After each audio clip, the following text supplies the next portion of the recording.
Welcome back to Tuto Learn Pro, the ultimate place for simple step-by-step tutorials to make tech easier.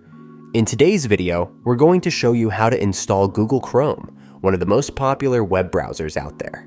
You will be able to enjoy the speed while browsing the internet pages. Let's dive in. Step 1.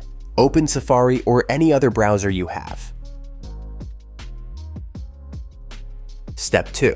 Go to google.com and type the phrase Google Chrome into the search bar.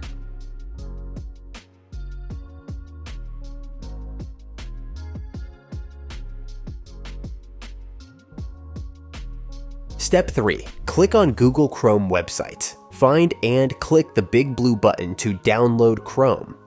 After that, you will see that the download has started.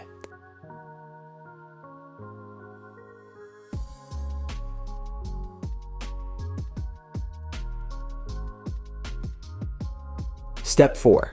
Once the file downloads, open it. Drag the Chrome icon into the Applications folder to install.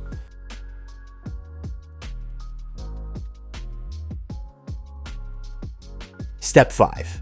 You can now find Chrome in your Applications folder and open it. You're all set to browse. Thanks for tuning in to Tuto Learn Pro. If you found this guide helpful, don't forget to hit that like button, subscribe for more tech tutorials, and check out our t-shirts in the description of this video.